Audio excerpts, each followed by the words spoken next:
তো বন্ধুরা আমাদের এখানে কল থেকে জল ভিড়ায় আর তোমাদের দিকে কল থেকে কি ভিড়ায়? डिस्क्लेमर, मेरी आप सबसे गुजारिश है ये वीडियो सिर्फ एंटरटेनमेंट के लिए।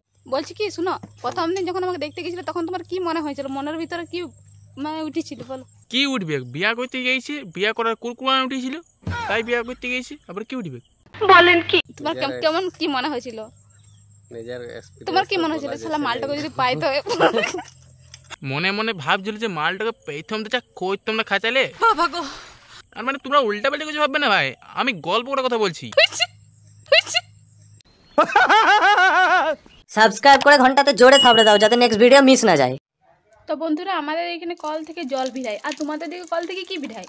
আমার কলটা থেকে তো রস বিড়ায়, কি কলকাতা কি বিড়ায় সেটা আমি তো চেক করি নাই। তুমি তো চেক করছো, একবার আমাদের ঘরটা চেক করে যাও যে কি বিড়াইছে কিনা। তো বন্ধুরা আমি আজকে চলে এসেছি, জোরে চান হচ্ছে আমাদের। তো এটা আমাদের সুইমিং পুল বটে। তোমাদের একটু সুইমিং পুল বেড়ে যেটা আমাদের আফ্রিকার জঙ্গল বেটে, দেখবি আফ্রিকার জঙ্গল থেকে সাপগুলা যে পথে সুইমিং পুলে যে পথে গুফার ভিতরে না ঢুকে যায়। কত সুন্দর জল, ফ্রেশ। চলো চলে আসো চান করতে, যে চান করবে। জল তো ফ্রেশ আছে আর চুইলেও যাবো, কিন্তু আমি চান করতে পারি না যে নিজে। চান কি কেউ করাবার মতন আছে? তো বলো, আমি এখনই চলে যাচ্ছি।